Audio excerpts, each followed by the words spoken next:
On the Nature of Sufi Knowledge, a lecture by Idries Shah delivered in 1976 before a live audience. Living in the West, I have noticed for many years that it's not so much a difficulty of communication to get over our point of view, the way we study things, how we think, what we want you to know. It is that we very often have different assumptions. And these assumptions tend to inhibit the learning process or the ideas transmission process. At the risk of being thought that I'm trying to wring a cheap laugh out of you, I feel I really must share with you something which happened to me in New York on the way in here. At another symposium which we had, I had given one talk and I was staying in the hotel where the symposium was held, and I was in fact leaving my room on the way to the lecture hall, when somebody wearing one of these badges that they give you, which proves that you're in the thing, came up to me, you see, and I saw it said traditional esoteric psychology, so I knew he was one of our lot. And I expected him to do something like the man had done the previous day on the very same spot, another person who, although he looked very much like a red-blooded freedom-loving American, dropped on one knee and said, "Master, bless me." And I said to him, "Well, I'm afraid I don't know how." And he said, "Don't know how?" But he didn't realize, of course, that it was depends on what you mean by how. Well, this other chap, this is a story within a story, Arabian Nights style. This other fellow comes up to me, and I brace myself for this question or for the blessing or whatever. Maybe he'll bless me. I'm talking now, of course, about clearing away the undergrowth. He says, "What's your position on busing?"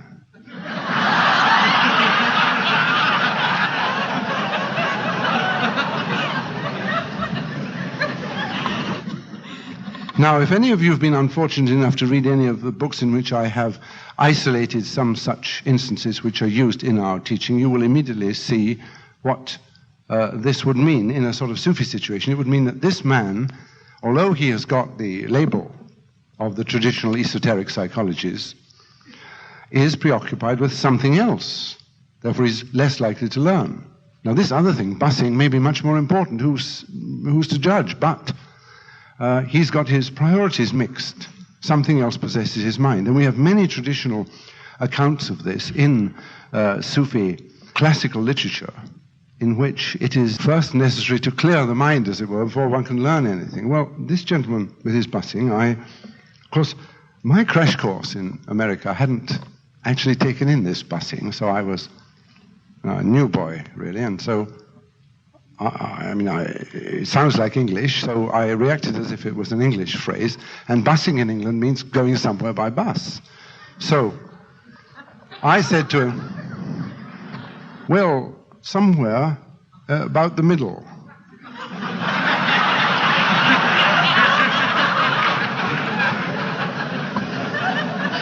Now, I don't think that pleased him, because he said something like, roughly translatable as, so you're a bit of a diplomat, eh? And I couldn't quite understand that. That didn't seem to, I didn't know that diplomats normally went by bus, so I couldn't work the thing out. Until I asked my technical advisors, as it were, and they informed me that busing was something different. So I saw him at the lecture later on, and I was able to put it right. I saw him in the audience, pointed him out, of course, and said, "Well, I gave you the wrong answer because it wasn't really going in buses. The answer to your question is, I know as much about busing, I'm concerned about it just as much as you are with Sufism. That's the real answer to that." Now, by this, I don't mean to say that one should be obsessional, or one should be absolutely focused on, motivated by, and dedicated to, but I mean, fair's fair. Give a thing the attention it deserves. That's the first thing we have to do. All right, what do the Sufis aim at? The Sufis aim at an understanding which can be stated as finding other ways of perceiving the world and a knowledge of things beyond the normal ken, which requires for it to become effective in employment or action in our normal human sphere to be assessed and evaluated by intellectual capacities which are not ordinarily found in mechanical thought. And if that's too difficult, I think it's both simultaneous and sequential in our double brain format, then you can find many clues in the published materials on how Sufis behave and what they have thought from time to time, and also in the existence of those who are alive and well today. And there are a larger number than you might have thought. Another way of referring to this development, the human development of Sufis, of Sufi knowledge, is to say that we say that experiences and perceptions beyond the familiar range are in fact to be gained through what are known as mystical methodologies, both among the Sufis of the Islamic persuasion and elsewhere. There's a great similarity in method and in way of expressing this kind of aim. But Sufism requires both experience and organization. It is not enough for this individual to experience an overweening sense of significance, or of the immensity of things, or the transitory nature of human life, or that he or she has seen reality, or been there and come back. These so-called mystical experiences are well known in almost all cultures. They do not necessarily have a permanent effect. That's why I say that the Sufi's journey involves not only perceiving something, but being able to integrate with it in some sense. So that means there has to be perception and interpretation, or perception and... It's rather difficult to find good words in English, because if I say employment, people say, well, now, yes, you can perceive the divine, for example, but surely you can't employ it. Well, it's only the poverty of the language which we're using, and its relative lack of technical terms in this area, which makes it difficult to understand exactly what we mean. So I have to more or less skate round this whole issue, but you'll see what I'm doing as I go on. Now, a Sufi then should be able not only to know what to do, shall we say, but how to do it. He should be able not only to feel love, harmony, brotherhood, as some people put it, but to know what this means. So this places him in a different situation from idealists, or from really what you might call good people who base their conduct, beliefs and actions on principles. It makes him respect them even more, because there they are, giving up their lives in many circumstances for something which they believe to be true without any proof that it's true at all. Whereas the Sufi experience gives a sense of truth in why he is doing something, why he should do something or not do something, which seems to him to be of a different order and much more real than his other beliefs, which may be based on conditioning, on traditionalism, on a feeling of goodwill towards humanity, a feeling for justice, and so on. We go so far as to make a distinction between those people who are heroic and those people who have insight. A Sufi will not really be able to serve humanity properly by principle. He'll only be able to serve humanity by experience. So that may have been the case with Teresa of Avila, that she went in the mountains, had the experience, and also had the preparation, also had the organization of mind to know how to serve humanity. In her case, it was social service, uplift the poor, and preaching, and so on. But a Sufi tends to feel that he has functions, I wouldn't say beyond that, but in addition to human service, in addition to ordinary idealism. In fact, you will find in Sufi classics some pretty pungent things said about people who believe that it is a spiritual activity to uplift the poor, to educate the ignorant, to feed the hungry, on the basis that it is the Sufis' contention, certainly of many of our greatest teachers, that these are the minimum basic requirements of humanity, that a human being should be like that. Now, he shouldn't be bribed with paradise or threatened with hell for that. That is his duty. And to inflate it into some kind of a spiritual act should at best only be done at the lowest level. That is to say, when you are getting people from a stage of savagery, or equivalent, into a state of morality, in whatever sense you use the word. Beyond that is the stage in which you can really serve humanity. Luckily, unlike the members of some metaphysical but not perhaps spiritual in our sense traditions, so far we don't find any conflict between the morality we find as a general consensus morality among humanity and that which the Sufis believe to be derived from a direct perception of truth. Now, Sufi, it's one of those words. I say Sufi. All right. Now, as soon as you hear or see this word, what associations does it conjure up? This will tend to depend on your experiences with it, with what's supposed to be Sufi. Or look up dictionaries and you pay your money and you take your pick. I mean, it's either a Mohammedan mystic, whirling dervish, or member of a metaphysical order or something. Most of these things are roughly accurate and also very roughly inaccurate about what a Sufi is. A lot of people are imitators, of course, but we'll come to them in a minute. Now,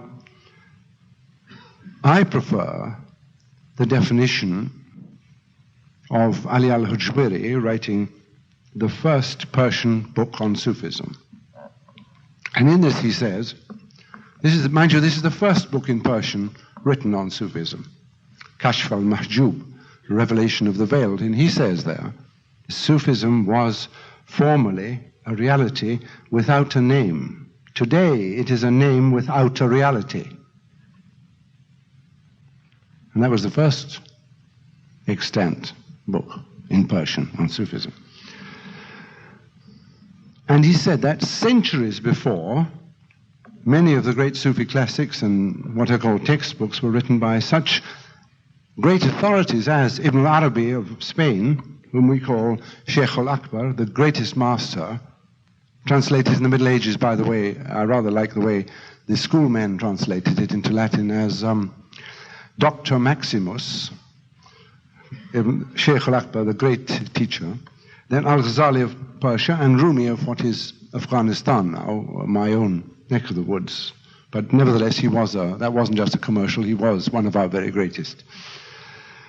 Now, if the object of Sufism is to become a Sufi, to reach a certain kind of understanding of things which I might have to call in celebrated companies such as this by such a word as extra-dimensional cognition, and if the goal has been reached, and the way to retrace this path is known to living people, and if some at least of these living people are engaged, though not necessarily exclusively, in enabling others to tread this path, certain differences between Sufi action on the one hand, Sufi thought and action on the one hand, and more familiar esoteric systems on the other, do, I say, immediately become apparent.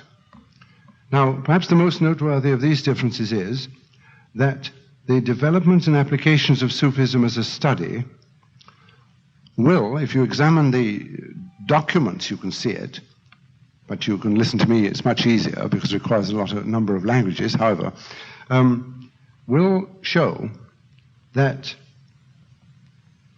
the Sufi exponent, whom we will call by many names, I'm calling him an exponent because this word isn't used very much now, he organizes and projects his teaching in a manner consistent with his experience primarily, and not primarily consistent with a doctrine. If the two concur, well and good.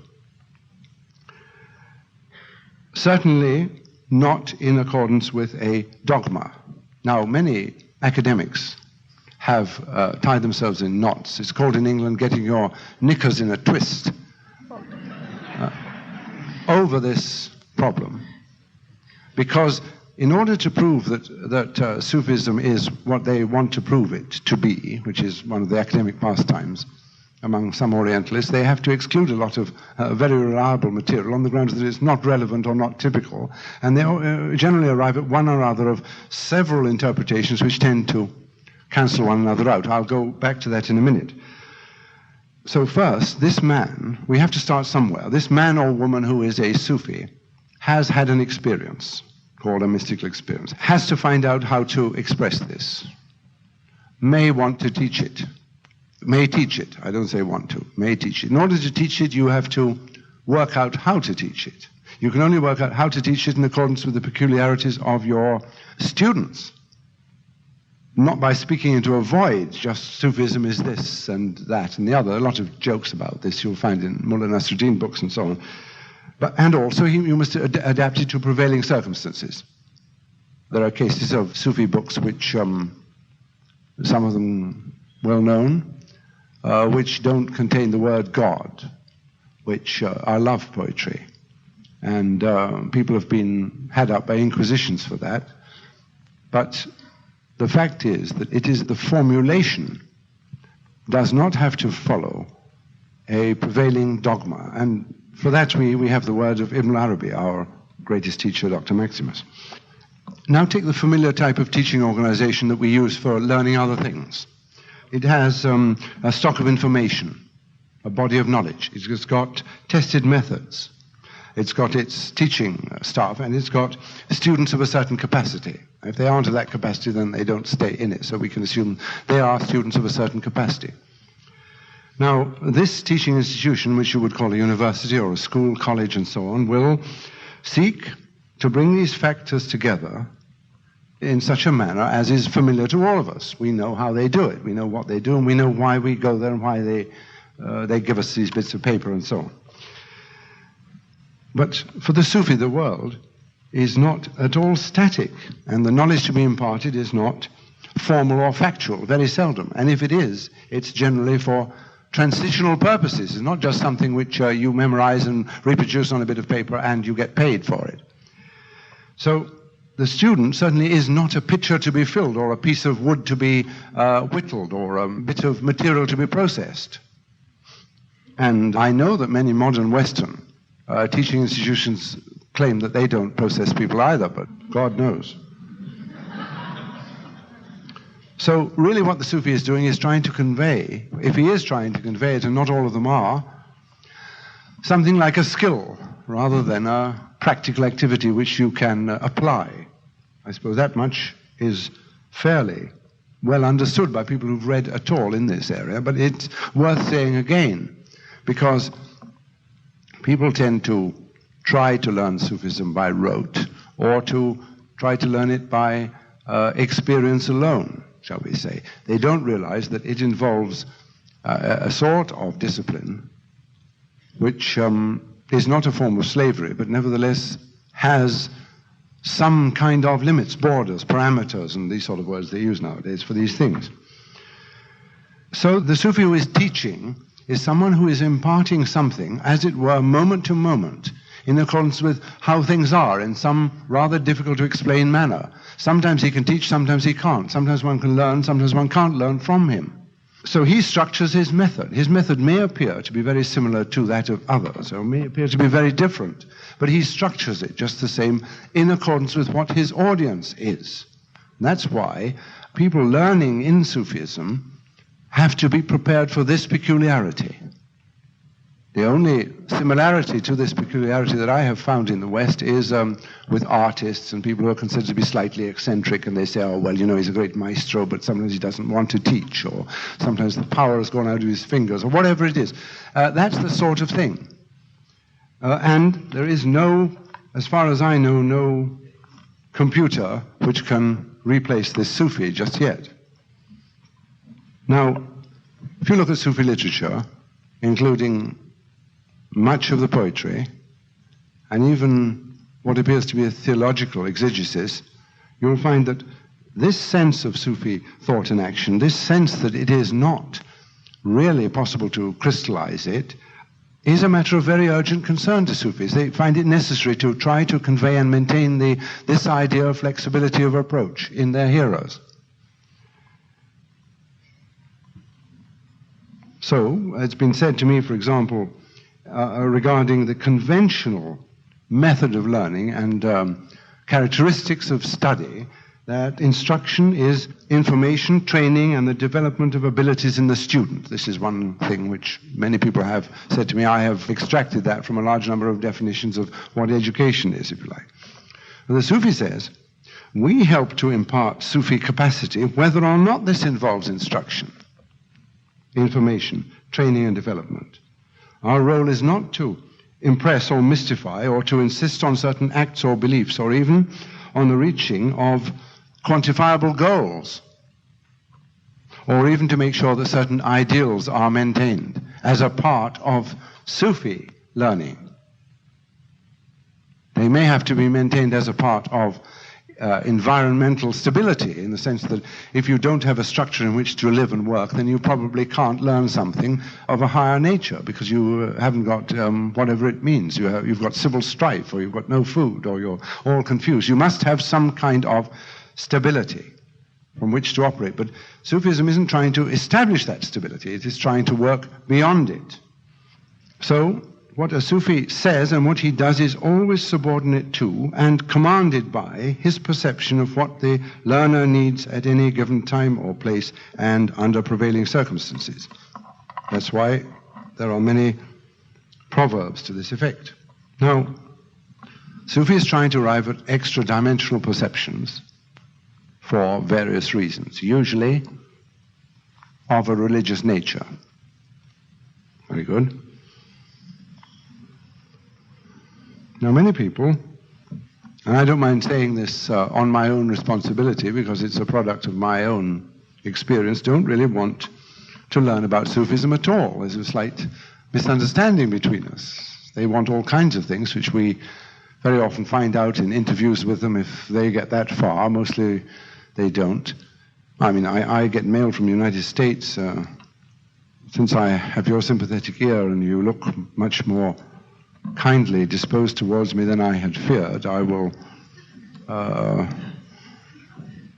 dare to tell you that I have on file more than one letter, I think quite a number of letters, which say almost exactly these words from the United States. Please send me the name and address of my enfranchised neighborhood Sufi teacher.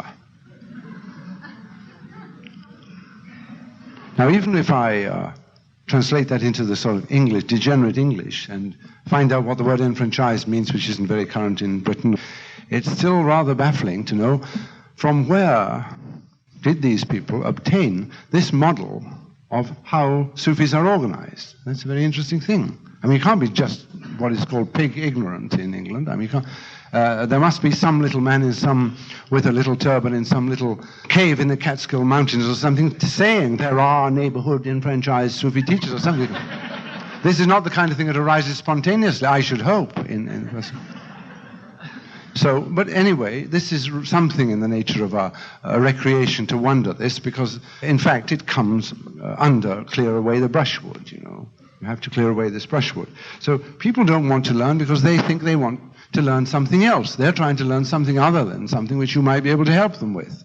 Therefore, we do have this spirituality of the West, as Dr. Ornstein has called it. We have this, not I, but perhaps an Eastern fanatic might call some evidence that the West is spiritually disadvantaged, rather as we in the East are materially disadvantaged or technologically disadvantaged, that there is a certain, perhaps, as I say, I wouldn't say it, but thousands would, that there seems to be some sort of a primitivity here which needs a little bit of work on it before we can find out what's going on. Well, I will admit that in the 13th century, Jalaluddin Rumi said that the Sufi is made wise by the truth. He is not a scholar from a book. And some of you may have heard that I have, as it were, written some books. I think you call it authored, a book here. Well, I prefer to call it authored because, as you know, I have done hardly any original work in print. Mostly I have been content to give you much better material, which other people have done, but I've been a kind of channel for it. So I've authored some stuff, and people write to me regularly saying, or they come and say this, I don't want to learn from books. They express great surprise when I say to them, well, you're sort of nice, clean living, white Anglo-Saxon Protestants or whatever, I'm only a poor, whatever is your equivalent here, wetback or something, and my crash course. But in my part of the world, where we're not all that logical, we are the right hemisphere people, really, we are taught that when you go to the West, you've got to be logical. You've got to, these people think straight. All right, so we work and work and work and work to think straight. Then we've got it, we can think straight. So we say, right, now, here I am thinking straight. Now, straight thinking includes not coming, in my book, includes not going to a man who writes books and telling him you don't want to read books. So that's what I call people who don't really want to know. They don't really want to know. And that's partly, I think, because visiting people and spirituality, metaphysics, and the quest for knowledge and so on really comes under the entertainment industry in some parts of the world. And in the East, too, very much. The only difference is that some of us, shall we say, we've got various branches of metaphysics, and only one is the entertainment industry. Still, whatever turns you on. So the difficulty, where we are exactly is this. In the East, we have what I am calling secondary, lower-level stabilizations of the study and action of Sufism, like water finding its own level, which means that we have people who study Sufism as academics, and they think that it must be studied academically, and they have, in our definition, stabilized it at that level, or in that particular corner. Then there are people who organize cults and jump up and down and say funny things, and they have stabilized it on that, if stability it be. Now we have these people in the East as well, but we've got names for them, which aren't the same as your names at all. Because people in the East are supposed to be polite, but they're not really, you know, half as polite as you are. You're very nice people. What happens, of course, is that when somebody stands up, say like me, and says, I want to clear away the brushwood, I want to give you indications of this Sufism which will connect with your existing institutions, with your psychology, with your sociology, with your idea of spirituality, with your cultural institutions, with your literature, then I come up against the vested interests, of course, the people who jump up and down, and well, they both jump up and down, of course, when I, terribly, I mean, the ones who've been men of the pen, as we call it, become men of the tongue, and publish such exciting things as a letter I saw to the editor of a paper before I left England a little while ago, in which a celebrated scholar has, under his own name, signed a letter saying that I couldn't possibly be a spiritual man, that's me, because he's counted the number of times I use the word God, and it's very, very seldom. So that's what we're up against. Now, he is a man who thinks he works in Sufism, he thinks he knows Sufism, he thinks I don't. Well, what I am aiming for is to help make available to you the whole range of this stuff. Now, the academics, as they are called, some people call them, can look after themselves, and so can the esotericists, you know. Now, a large number of things which we do in the West, like, for example, mimetic behavior, people also do in the East. But when you're trying to introduce a certain sort of study, this mimetic behavior of relating to irrelevancies, copying people's actions or words and so on, can become counterproductive. I remember hearing that at one time it was not possible to carry out the sacred act of distillation without saying a certain number of Ave Marias, because otherwise it wouldn't work. That was when you were a certain kind of alchemist. When that particular restriction was lifted or broken through, chemistry came into being. We have mimetic behavior in this dervish exercises. We have mental exercises, we have physical exercises, we have exercises like you have. I have not got fleas, I hope. We have.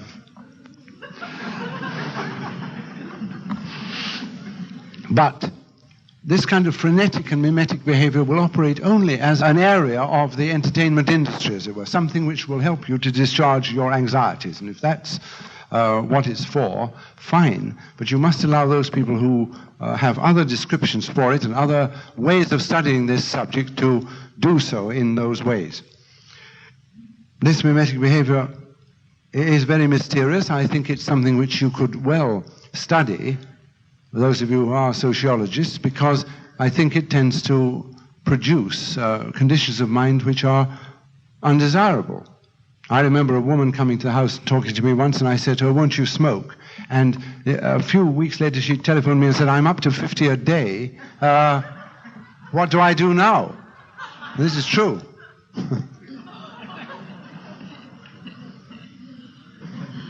So in the study of Sufism, you must remember that Sufism is participation. That is to say, Sufism is something experienced. It's not something read about.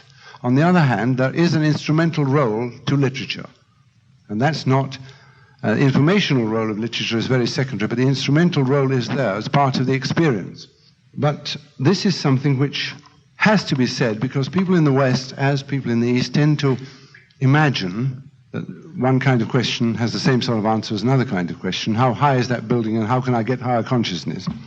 But so somebody said to me the other day, and I thought it was very true, a Sufi said about the study, how you study things. He says, an Egyptologist collects and organizes information, and a reincarnationist may be positive that he feels within him his past in, say, ancient Egypt. But no Egyptologist will ever become a pharaoh.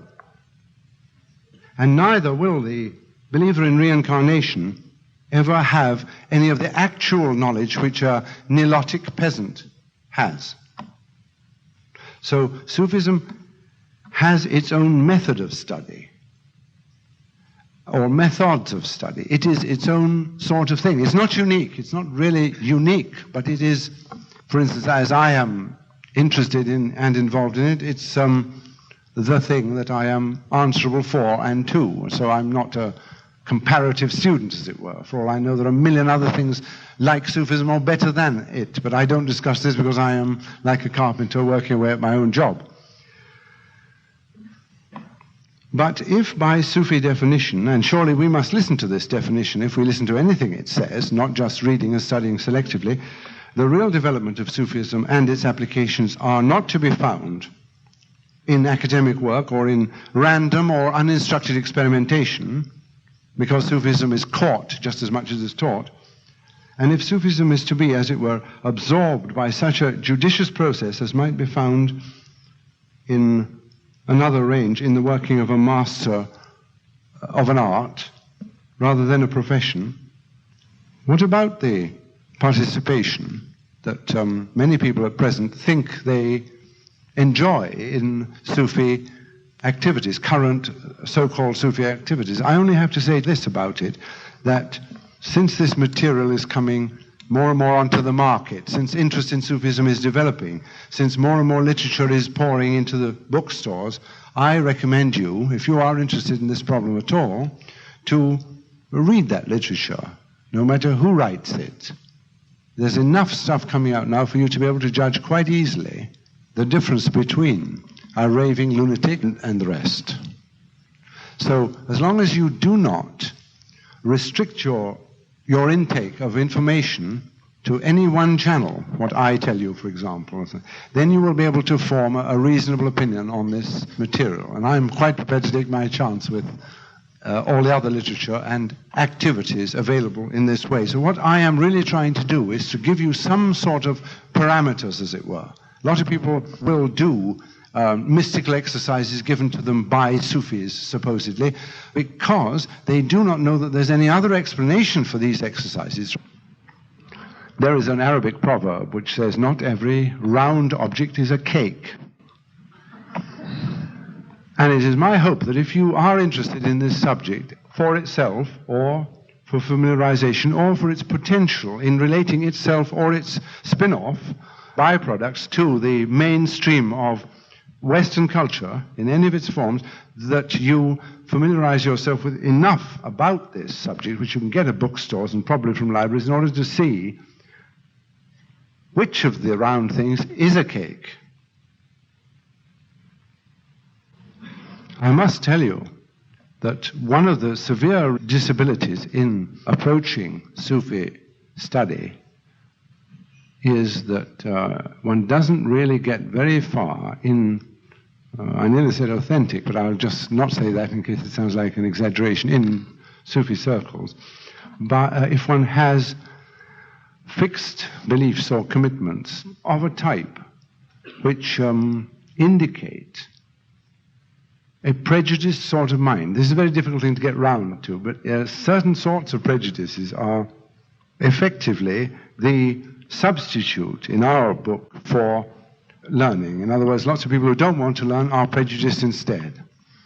And this may be your own experience in other areas.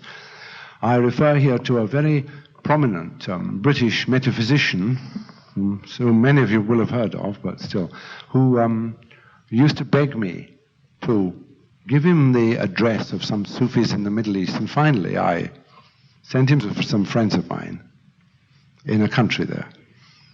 And he was shown into this room where all these old boys were sitting around with a hubble-bubble pipe. And they had this water pipe, and they passed the sort of unhygienic pipe stem from one to the other, and the room was full of smoke. And this man, who was a non-smoker, anti-smoker, began to cough and splutter, and he began to sort of indicate that he didn't feel very happy there. And they said to him, "Have a smoke, sit down, have a smoke." Well, he said, "No, I've never smoked in my life, and neither would I, and I think smoking is all wrong." And so they immediately called a couple of Farashis, porters, and had him flung out, and he came back to England. Now, I'm not trying to advocate smoking, but this kind of attitude towards it is right. If your feeling about something is so strong that it inhibits your connecting with something else because of it, then you won't get anywhere in Sufism except in the areas which are academic or so-called experiential, of the twisting and twirling and shouting and roaring and all those things, which you can get anywhere. You don't have to go to Sufism for that. All right, now let's start again.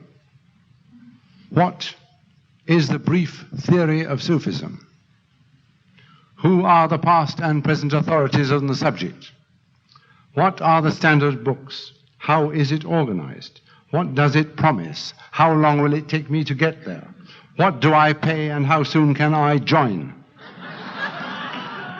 These are the main questions which I've collected from some tens of thousands of letters from people who have got hold of my address.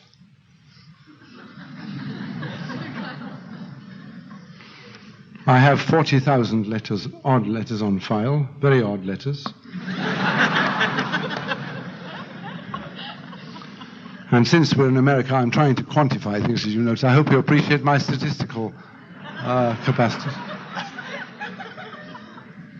And I've discussed these matters with getting on for 20,000 people, although I avoid it as much as possible. And I have about 20 conversations a week and roughly 30 to 50 letters on these general subjects every day, apart from my hate mail and all the rest. Somebody asked me if I can refer to some kind of a real Sufi situation which exists between people, a Sufi and somebody who isn't a Sufi, wants to be. I can tell you that what frequently happens is somebody asks a question. It doesn't have to be, how can I become rich and famous or whatever, although we get those too. But it's a question like, how long will it take? Now, that tells you something straight away about that person, that he's thinking in terms of time. He maybe has only got 5 minutes between trains or something. A fellow once said to me, I am working for my D.Phil, Doctorate of Philosophy at Oxford.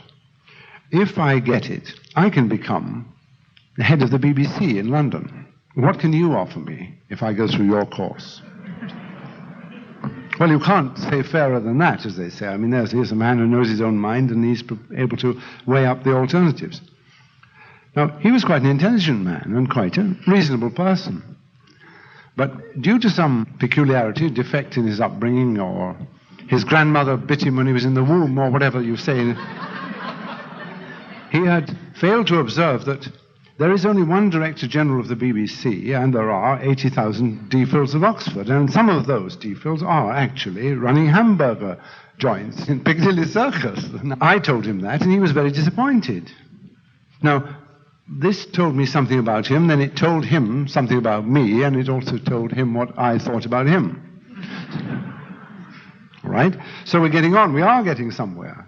So if, however, he breaks off at this point and gets enraged, or I get infuriated with him because he's the 20,952nd person who's asked me that question, then it's no contest. You see, thing goes wrong. Nothing has happened, really. What's happened is it didn't work. I fell down on the job, so did he, sort of thing. But from that point we can go further, and with a further position, which, believe it or not, for those of you who are not as obsessed by Sufism as I am, is connected with the expansion of human consciousness. The further point to which we are going enables us to ask and answer the kind of questions which are more effective in helping me, or whoever is teaching him, to develop my understanding of his problems, and he in turn to develop the capacity to, if you like, produce more productive problems. This is the process. You see this in Sufi stories. In the case of meetings between people who are Sufis and people who aren't, you see in the live situation, you see this sort of thing happening. It tends to be a bit alien, I believe, to your traditions. The reason for it is this, that your traditions are strongly influenced, I think, by a rather more lucid Greek tradition of thought, that if I help you to think straighter than you thought before, then end of contest. Well, that's really very useful. That's what used to be called a part of philosophy, but since philosophy is supposed to mean love of wisdom, and I call that a love of clear thinking, we have slight adjustments to make if we are to interpolate, as it were, into your culture a way of behaving which helps a person to become more aware, more capable, and more fulfilled, more rounded out, rather than just better at wisecracks, or, which is probably worse, terribly submitted, crushed. Yes, beat me again, master, sort of thing. In the West, there is a danger of these two things. One finds it again and again and again, that people learn to be very sharp-witted. They hone their wits on you. And they're able to answer you back, as it were, to such a point, they get to the point when you can't answer them at all, because they're too good at it. They have perfected the Sufi interchange on a wisecrack basis. They have sophisticated it out of all developmental capacity. It's rather like, you might say, they have sharpened a screwdriver until it's only a point and will not drive screws in anymore. Then there's the other type who wish only, we could say sort of dog without a master, desire only to have someone or something to which or to whom to submit. And these are two very, very common responses in Western people. Now, I'm not objecting to these responses, but I'm saying, of course, we are all capable of many other responses. In order for this process to continue, this process of learning about Sufism and learning in Sufism as well as of Sufism, one needs, in addition to illustrative literature, one needs situations. I'll say more about situations in a moment. I have to say with great reserve, or with apologies, although it is true, that people who approach us with these sort of lists of questions, who is the boss, what's the literature, what do I do, how much do I pay, when does it happen, how long will it take, what do I eat, what do I not eat, these people tend to be not susceptible, if that's the right word, to our impact, for better or worse. In other words, they're really looking for something else. They're not looking for the sort of thing which we are doing. I'm not saying it's wrong or bad or superficial even, but they are different. Their mental set is different. Although their mental set is different, they are able to acquire another mental set, not at the expense of this one, but to build in, as it were, another one by familiarizing themselves with published literature on Sufism. In other words, the sort of questions that people didn't answer, or answered in some other way, or were considered inadmissible. They can get this from published literature. They don't have to attend meetings. They can prepare themselves, as it were, to benefit from meetings, because very sadly, I find that many of the people whom I meet and my associates meet, who are desperate to meet you, to see you, to learn from you, to learn about you, to do this thing and so on, tend to be only very feebly prepared for this, to put it no higher. This preparation is done by means of examining the information available on this subject from various points of view, getting to know about the information. Now, in many Middle Eastern countries, if not most of those countries, we don't have this problem. The reason is, of course, that there is a cultural tradition, a general cultural tradition, which has caused the mental exercises to, the ability to switch to different points of view on the same material to be naturalized into the literature. So, for example, we only have in Persian, one major classic, Shahnameh Firdausi, the Book of Kings, which was not written by a Sufi, and yet that Persian literature is one of the greatest literatures in the world. By reading that literature, a person familiarizes himself with the points of view and the culture, you might almost call it, of the Sufis, which enables them to ask the kind of questions which in turn makes it possible to teach them. In the West, we have to lay down our own compost, as it were. We have to lay down our own preparation for this, because it isn't easy to find this kind of mental set or flexibility of mind. It is, on the other hand, very easy to find people who will do anything you say or refuse to do anything you say or take you or leave you or whatever. These extremes are very easy to find. But there is a middle ground.